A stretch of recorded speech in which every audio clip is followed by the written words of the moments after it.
Por favor, en su Biblia, busque Mateo 7. Estamos casi llegando al final del Sermón del Monte. Y antes de leer unos versículos de este capítulo, permítame subrayar que tenemos un problema muy serio en lo que conocemos como el mundo cristiano. ¿Qué clase de problema? Pues cristianos que abandonan la fe, que se mueren de hambre espiritual, cristianos que dejan sus iglesias, cristianos que deberían estar erguidos y firmes, están, como se dice generalmente, tirando la toalla. Cristianos que se bautizan, asisten por un tiempo a la iglesia, pero cuando surge la persecución, cuando hay problemas, cuando la tentación llega, se desvanecen como por encanto. Son cristianos tipo Alka-Seltzer.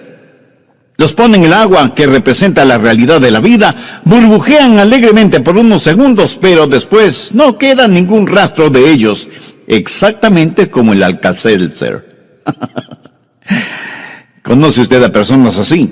Las hay y muchísimas, santos superficiales, y la razón por qué no permanecen firmes es que no tienen un verdadero fundamento espiritual en sus vidas, y cuando llegan las tormentas, como no tienen una base firme, desaparecen en la tormenta. Muchos de nosotros conocemos a personas en las cuales pensaremos tan pronto leamos la porción bíblica de hoy. Ya se pudiera ser que muchos de ustedes que me están escuchando no tengan en realidad una base firme y fuerte en su vida espiritual y piensan que todo está bien. Pero cuando sople el viento fuerte de los problemas y pruebas, se lo llevarán como si fuera una pluma. En Mateo 7, 24 y 25, el evangelista registra las siguientes palabras de Jesús. Cualquiera pues que me oye estas palabras y las hace, le compararé a un hombre prudente que edificó su casa sobre la roca. Descendió lluvia y vinieron ríos y soplaron vientos y golpearon contra aquella casa y no cayó, porque estaba fundada sobre la roca. Pero de inmediato Jesús presenta el otro lado de esta moneda en los versos 26 y 27. Pero cualquiera que me oye estas palabras y no las hace, le compararé a un hombre insensato, que edificó su casa sobre la arena, y descendió lluvia, y vinieron ríos, y soplaron vientos contra aquella casa, y cayó, y fue grande su ruina. Aquí Jesús está hablando de un fundamento, de una base firme y segura, si es que quiere enfrentar con éxito las tormentas de la vida. Y le aseguro que las tormentas llegarán a nuestras vidas, nos guste o no nos guste reconocerlo. Y en términos generales, hay tres categorías de personas en el mundo. Las que están saliendo de alguna tormenta, las que están en medio de una tormenta, y las que van a enfrentar una tormenta. Hay tres cosas muy importantes que podemos aprender de esta porción bíblica. Primero, usted necesita construir una casa fuerte. Mateo 7:24. Cualquiera pues que me oye estas palabras y las hace, le compararé a un hombre prudente, que edificó su casa sobre la roca. Todos estamos construyendo algún tipo de casa espiritual. Pero escúcheme, yo no puedo vivir en la casa que usted construye, ni usted puede vivir en la casa que yo construyo. Individualmente, usted y yo permaneceremos firmes o pereceremos en la casa que hemos construido. Jesús hace referencia a dos clases de constructores, uno prudente porque edificó su casa sobre la roca, y el otro insensato porque construyó su casa sobre la arena. Y de muchas maneras estos dos constructores se parecen. Ahora entienda bien, Jesús no está hablando de paganos o impíos. Está hablando de dos categorías de personas que han escuchado sus enseñanzas, o sea, dos seguidores de Jesucristo. Pero note algunas cosas similares. Básicamente ambos tenían el mismo propósito. Ambos eran constructores. Prácticamente ambos estaban construyendo en la misma área, porque la tormenta que azotó una casa también azotó la otra. Probablemente ambos usaron un diseño básico, o sea, paredes, puertas, ventanas, techo. Arquitectónicamente puede haber cambios, pero cualquier casa tiene los mismos componentes básicos. Pero había una diferencia vital entre ambas construcciones, diferencia que está por debajo de la superficie. Lo mismo sucede en las congregaciones hoy en día.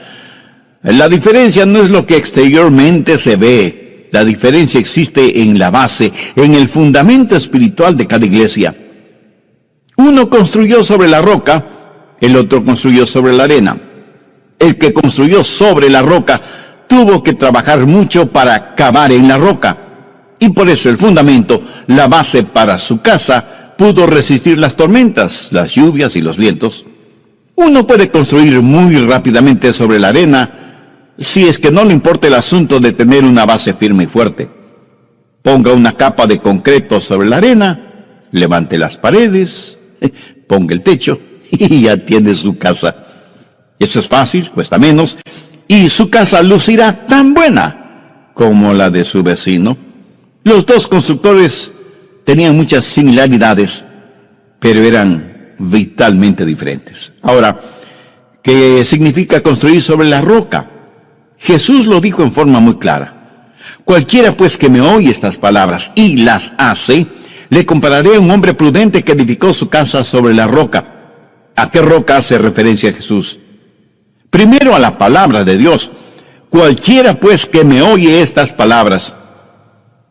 Eso es lo que usted está haciendo este mismo momento, escuchando la palabra de Dios. Eso es parte del fundamento sólido para su vida. Pero eso es solo la mitad del asunto.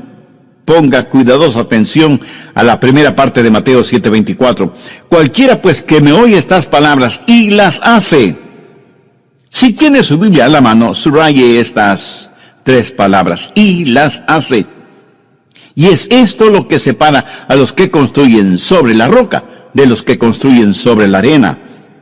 Yo creo que uno de quienes escucharon estas palabras de Jesús fue su medio hermano Santiago, quien jamás pudo olvidar esta enseñanza. Busque Santiago 1:22. Dice, pero sed hacedores de la palabra y no tan solamente oidores, engañándoos a vosotros mismos. Cualquier ser humano se engaña a sí mismo cuando oye la palabra de Dios en la iglesia, o en la televisión, o en la radio, y no hace lo que la palabra de Dios le dice que debe hacer. Es como la persona que va a la iglesia, se siente inspirada por la música, aprecia el mensaje desde un punto de vista intelectual, pero esto de ninguna manera cambia su estilo de vida. Por eso Santiago dice, engañándoos a vosotros mismos. Ahora veamos Santiago capítulo 2. La porción que voy a leer es probablemente una de las más controversiales de toda la Biblia. Pero este es el mensaje que como creyentes y como iglesia, sea de la denominación que sea, necesitamos escuchar. Santiago 2 desde el verso 14. Hermanos míos, ¿de qué aprovechará si alguno dice que tiene fe y no tiene obras? ¿Podrá la fe salvarle? Y si un hermano o una hermana están desnudos y tienen necesidad del mantenimiento de cada día, y alguno de vosotros les dice, id en paz, calentaos y saciaos, pero no les dais las cosas que son necesarias para el cuerpo, ¿de qué aprovecha?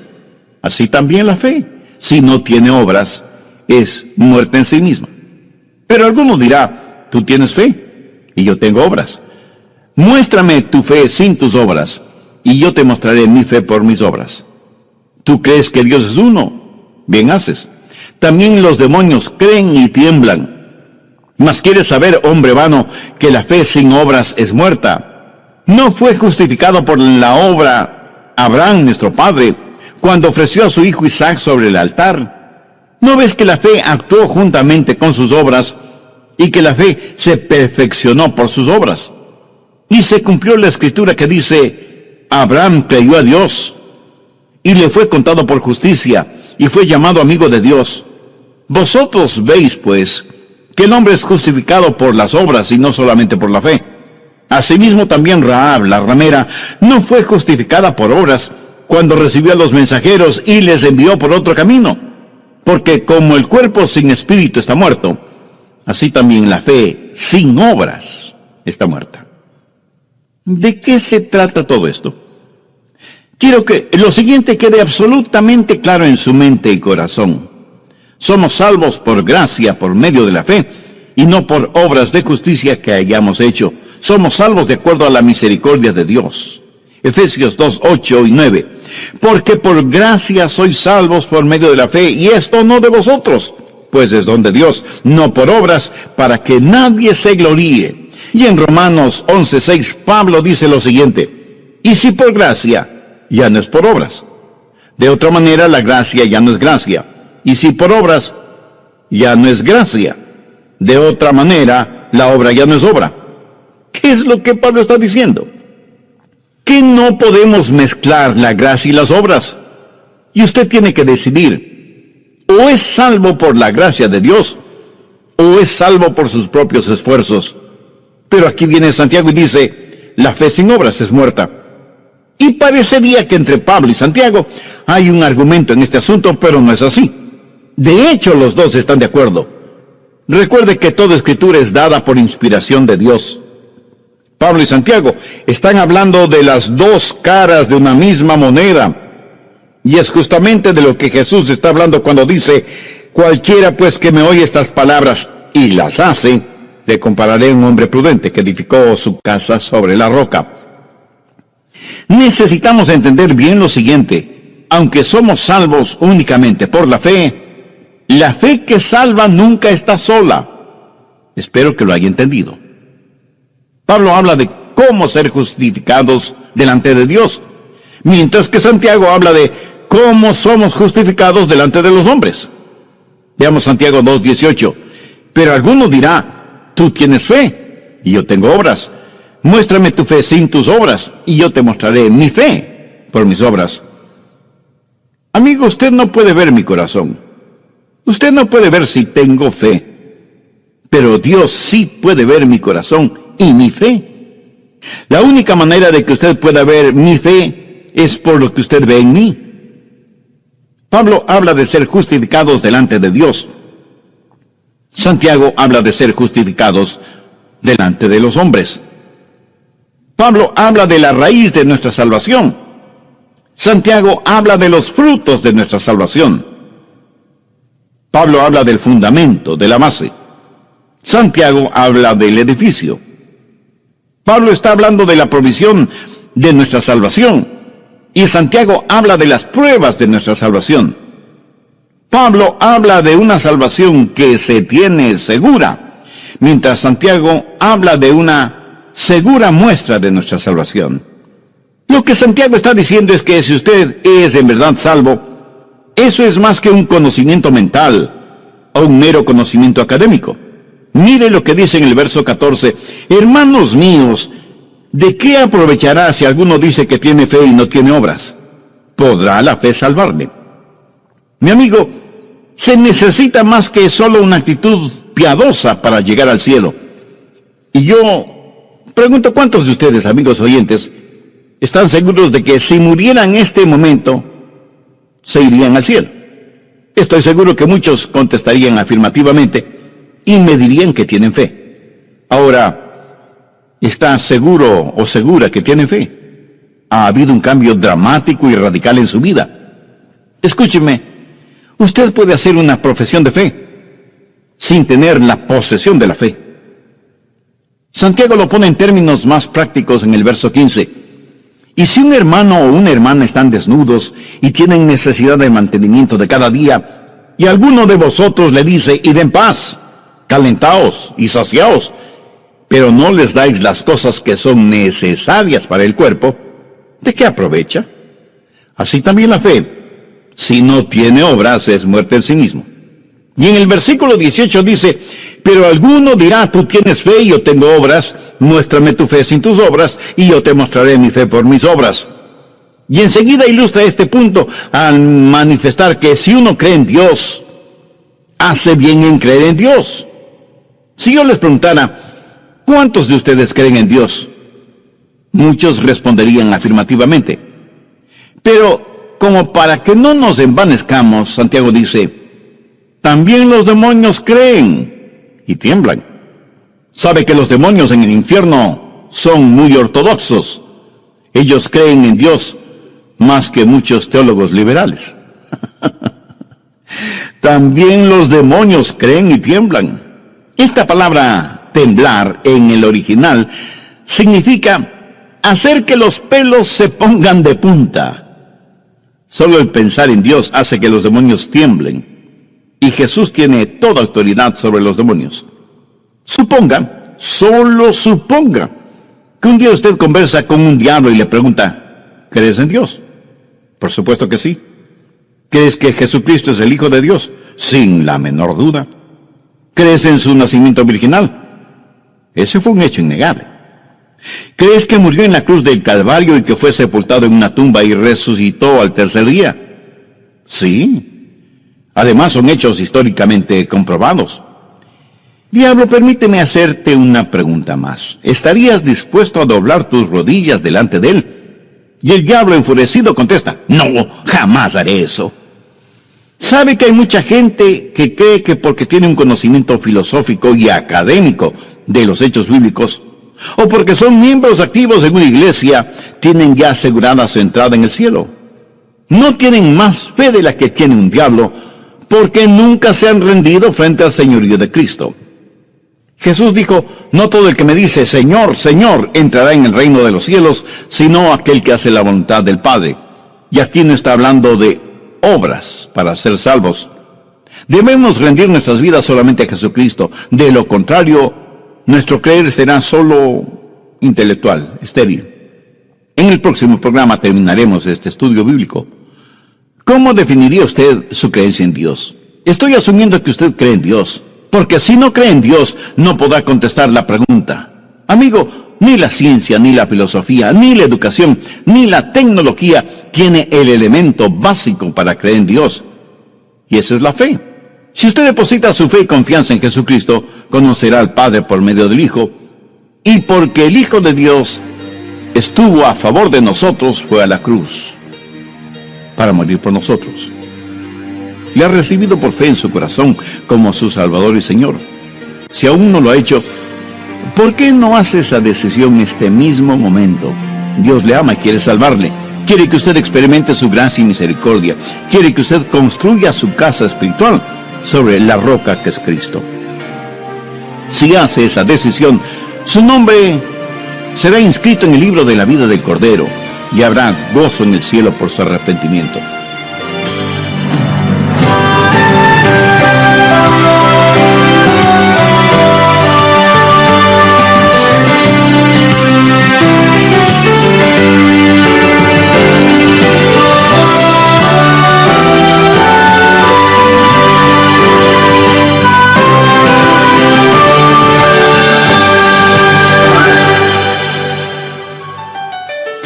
Con la autoridad de la palabra de Dios, le puedo asegurar que las tormentas llegarán a su vida.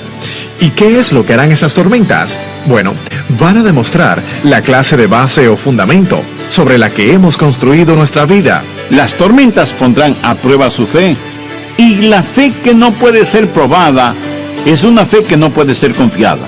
Lo repito, no piense que porque usted es ya salvo o salva no tendrá problemas, ni dificultades, ni tormentas en su vida. Si usted saca su teología de las circunstancias en vez de la palabra de Dios, va a terminar pensando que Dios no le ama.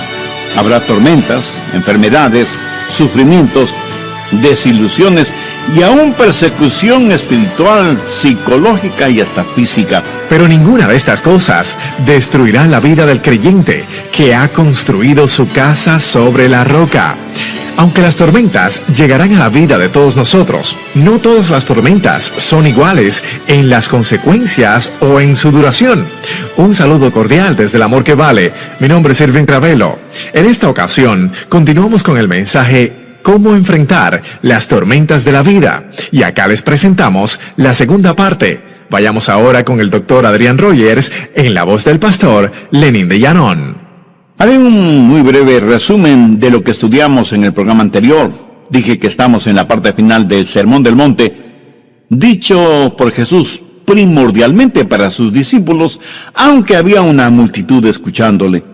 Y el punto medular de la enseñanza de Jesús en el capítulo 7 de Mateo, los versos del 24 al 27, es la parábola de los dos constructores que construyen sus respectivas casas en la misma zona. Pero el uno construye su casa sobre la roca y el otro la construye sobre la arena. Bien, prosigamos. Si usted sabe algo de historia bíblica, ¿cuándo es que Abraham fue justificado? En Génesis 22, él está dispuesto a ofrecer a su hijo Isaac como sacrificio. Pero en Génesis 15, la Biblia dice que Abraham creyó a Dios y esto le fue contado por justicia. ¿Cuál es la diferencia? Lo que sucedió en Génesis 15, cuando Abraham creyó a Dios, se materializó 30 años más tarde en Génesis 22, cuando ofreció como sacrificio a Isaac. Abraham verdaderamente creyó en Dios y creyó a Dios. Es paradójico el decir que usted es salvo y que ama a Dios, si es que no vive de acuerdo a la palabra de Dios. La otra ilustración que Santiago usa tiene que ver con Rahab la ramera, justificada por la ayuda que prestó a los espías israelitas. Recuerde que Santiago está hablando de ser vistos por los hombres. Nadie, excepto Dios, pudo ver el corazón de Rahab. Y la vida de esta mujer en el Antiguo Testamento fue tan cambiada que se casó con un príncipe de Israel y vino a ser la tatarabuela del rey David. Extraordinario, ¿no le parece? Muchos de quienes son miembros de iglesias siguen viviendo mundanamente. Cuando mueran, las puertas del infierno estarán completamente abiertas para ellos. Escúcheme, si su religión no ha cambiado su vida, es mejor que cambie de religión. El decir creo o escuchar las palabras de Dios no es suficiente si es que no tiene el elemento de la fe. Y Santiago da una ilustración clásica. Mire el verso 26 de Santiago 2. Porque como el cuerpo sin espíritu está muerto, así también la fe sin obras está muerta. Vamos a suponer que somos estudiantes de medicina y estamos frente a un cadáver para hacerle la autopsia. Con afilados bisturíes cortamos cuidadosamente la piel. Sus órganos internos están intactos. El corazón, los pulmones, el hígado, el riñón. Todos los órganos parecen estar bien. Pero el hombre está muerto y bien muerto. ¿De qué sirven los hechos teológicos sin vida? Porque como el cuerpo sin espíritu está muerto, así también la fe sin obras está muerta. Ahora, no son las obras las que le dan al hombre vida. Es la vida la que le capacita al hombre a hacer obras. ¿Ve la diferencia? Usted no puede dar vida a nadie manipulando su cuerpo. Es cuando tenemos vida que tenemos la capacidad de hacer algo. Y en esto no hay contradicción. Si usted quiere construir en la roca, no solo que debe escuchar la palabra de Dios, sino hacer la palabra de Dios. Debe ser un hacedor de la palabra y no tan solo un oidor de la palabra. Hay millones de personas que asisten a sus respectivas iglesias y escuchan la palabra de Dios, y sin embargo, millones morirán y se irán al infierno. ¿Por qué? Porque nunca dieron evidencia de un cambio de vida. Si usted quiere saber cómo enfrentar las tormentas de la vida, lo primero que tiene que hacer es edificar sobre la roca. Segundo, esté listo para enfrentar la tormenta. Debemos entender a cabalidad lo que Jesús está diciendo en Mateo 7. Dice que la tormenta cayó sobre ambas casas. Verso 25. Descendió lluvia y vinieron ríos y soplaron vientos y golpearon contra aquella casa y no cayó, porque estaba fundada sobre la roca. Ahora el verso 27. Y descendió lluvia, y vinieron ríos, y soplaron vientos, y dieron con ímpetu contra aquella casa. Y cayó, y fue grande su ruina. Cuando usted se salva, significa que ya no habrá tormentas en su vida. Mi amiga, mi amigo, aunque usted sea salva o salvo, las tormentas llegarán a su vida.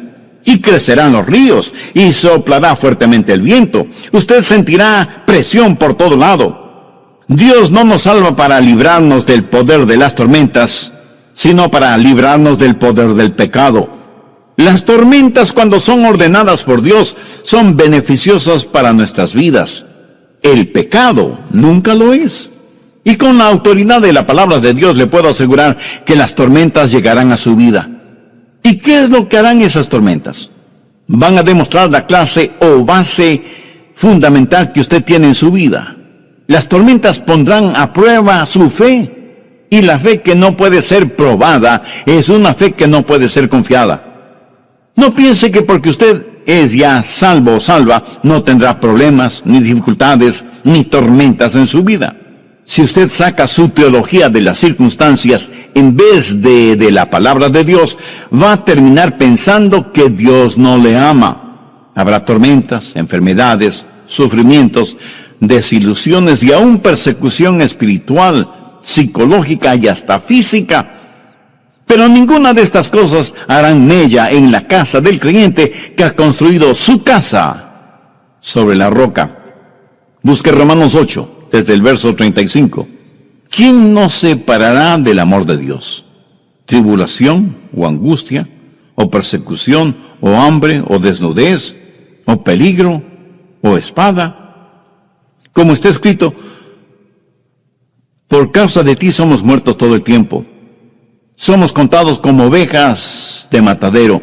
Antes en todas estas cosas somos más que vencedores por medio de aquel que nos amó. Por lo cual estoy seguro que ni la muerte, ni la vida, ni ángeles, ni principados, ni potestades, ni lo presente, ni lo porvenir, ni lo alto, ni lo profundo, ni ninguna otra cosa creada nos podrá separar del amor de Dios, que es en Cristo Jesús, Señor nuestro. Cualquier dificultad en su vida no significa que Dios le ha abandonado, porque Él mismo ha prometido que nunca nos dejará ni nos abandonará. Anote al margen Hebreos 13, los versos 5 y 6. Sean vuestras costumbres sin avaricia, contentos con lo que tenéis ahora. Porque Él dijo, no te desampararé, ni te dejaré. De manera que podemos decir confiadamente, el Señor es mi ayudador, no temeré lo que me pueda hacer el hombre. Por lo tanto, usted debe edificar, debe construir una casa firme, fuerte, segura, y entonces estará listo para enfrentar cualquier tormenta, para poder también experimentar una bendición extraordinaria. Cualquiera pues que me oye estas palabras y las hace, le compararé a un hombre prudente que edificó su casa sobre la roca. Descendió lluvias y vinieron ríos y soplaron vientos y golpearon contra aquella casa y no cayó porque estaba fundada sobre la roca. ¿Por qué algunas personas se dan por vencidas? ¿Por qué viven vidas derrotadas? ¿Por qué se dejan arrastrar por las tormentas? Porque aunque con buenas intenciones han construido su casa sobre la arena, han construido sus vidas sobre las arenas movedizas de la actividad religiosa, pero no sobre la roca firme y segura que es Jesucristo. Pablo en 1 Corintios 3, 11 dice, porque nadie puede poner otro fundamento que el que está puesto, el cual es Jesucristo. Hay hermosas familias que van a la iglesia, sirven a Dios. De pronto los problemas y dificultades llegan y dejan de ir a la iglesia. Hermosas casas, con lindos muebles, bien pintadas, bien decoradas, bien diseñadas. Maravillosa casa espiritual, pero sin base ni fundamento sólido.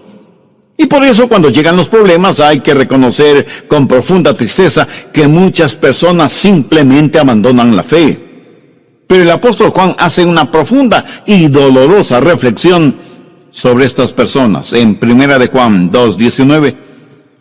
Salieron de nosotros, pero no eran de nosotros, porque si hubieran sido de nosotros, habrían permanecido con nosotros, pero salieron para que se manifestase que no todos son de nosotros.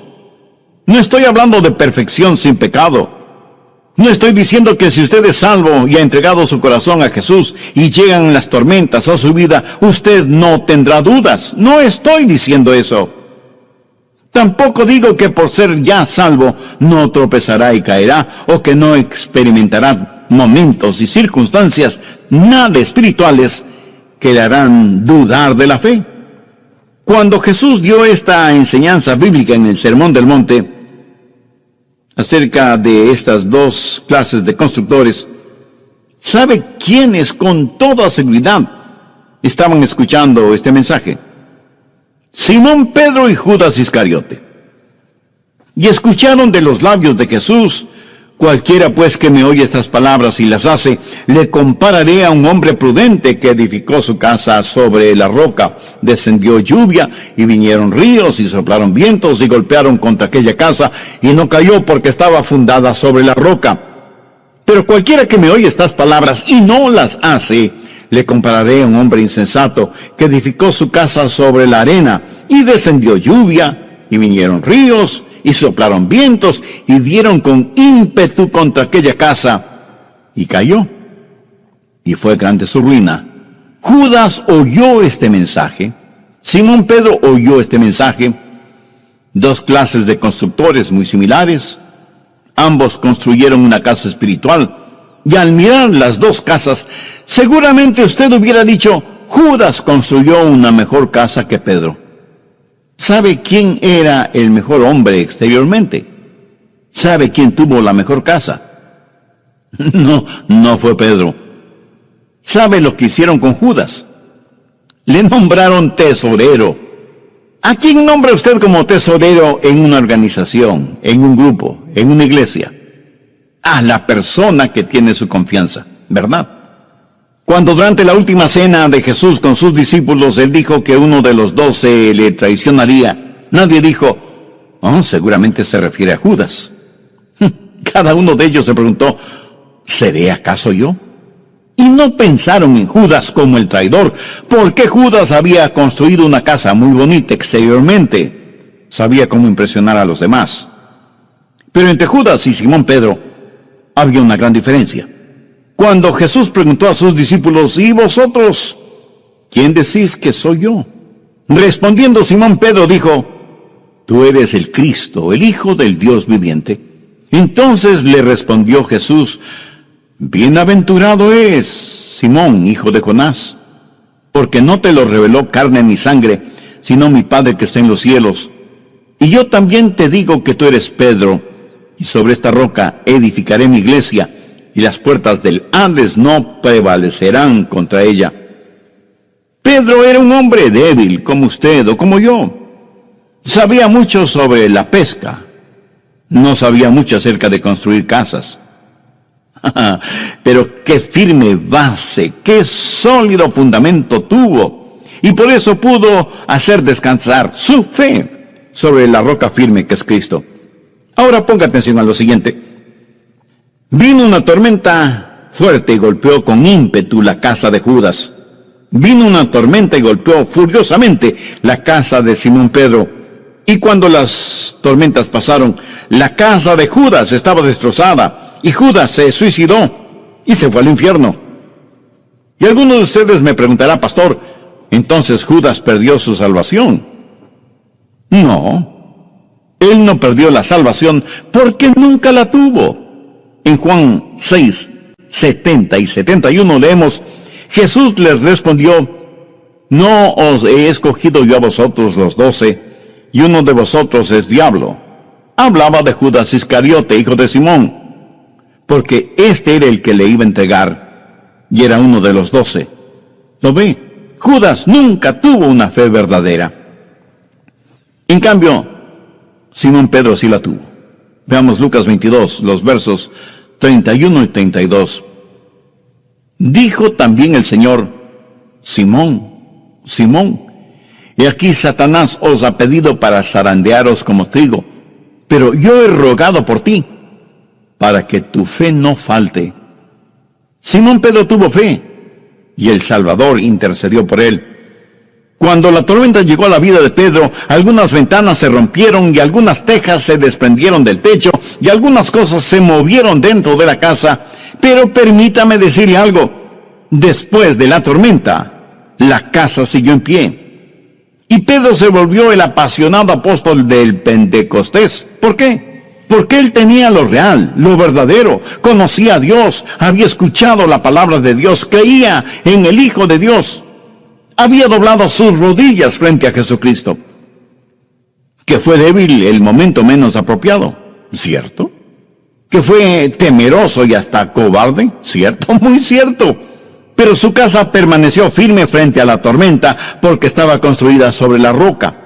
Me pregunto cuántos de nosotros podemos decir con absoluta seguridad que nuestra esperanza está anclada en el sacrificio expiatorio de Jesús y en su justicia, y que estamos firmes en la roca firme que es Cristo, porque todo lo demás no es más que arena movediza. Miles y miles de personas asisten a sus respectivas iglesias, en todas partes del mundo. Cuando la tormenta azote, muchas serán arrastradas por esa tormenta. Y aún muchos de ustedes, amigos oyentes, en vez de permanecer firmes y erguidos durante la tormenta, serán azotados, zarandeados, vencidos. ¿Por qué? Porque el fundamento, la base que usted tiene no es firme, no es sólida, no es segura. Para todos nosotros, la tormenta llegará más tarde o más temprano. Si la tormenta todavía no ha llegado a su vida, no se preocupe, ya llegará, ya llegará.